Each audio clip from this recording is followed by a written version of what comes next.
இன்றைக்கி செடிங்களுக்கு தண்ணி விட்டுட்ருக்கோம். இது நம்மளே விதை போட்டு வளர்க்குற செடிங்க, பாக்கு மரம் தான். இங்கே பார்த்திங்கன்னா பாக்கு மரம் இருக்குது. இந்த பெரிய பாக்கு மரத்துலேருந்து வந்த விதைங்களை தான் வந்துட்டு நம்ம இந்த மாதிரி கவரில் போட்டு வளர்த்துட்ருக்கோம், நெக்ஸ்ட்டு நடவு பண்ணுறதுக்காக வேண்டி. இது கூட பார்த்திங்கன்னா நிறைய களைச்செடி வளர்ந்துருக்கு. களைச்செடிங்க எதுவும் இல்லை, மேக்ஸிமம் பொன்னாங்கண்ணின்னு சொல்லுவாங்க இல்லைங்களா, அந்த கீரை தான் நிறைய இருக்குது. அது கூடவே பார்த்திங்கன்னா பருப்பு கீரையும் இருக்குது.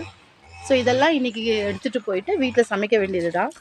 நடுவில் புல் இருக்குது, அதை விட்டுடுவோம், தூக்கி போட்டுருவோம். ஸோ இங்கே பார்த்திங்கன்னா ஒரு விதை விழுந்திருக்கு பாருங்கள். இதுதான் வந்துட்டு பாக்குடைய விதை கொட்டை, எடுத்து காமிக்கிறேன். ஸோ இதுதான் பாக்கு கொட்டை. இதை வந்து இப்படி நடவு பண்ணால் நம்மளுக்கு செடியாக அது முளைக்கும். ஸோ இது முளைச்சி வர்றதுக்கு கிட்டத்தட்ட 3 மாதம் ஆகும். ஸோ வில்லேஜில் என்னுடைய எக்ஸ்பீரியன்ஸை ஷேர் பண்ணிக்கணும்னு நினைக்கிறவங்க கூட. ஸோ லைக் பண்ணி சப்ஸ்கிரைப் பண்ணி வச்சுங்க. அடுத்த வீடியோவில் பார்க்கலாம். பாய்.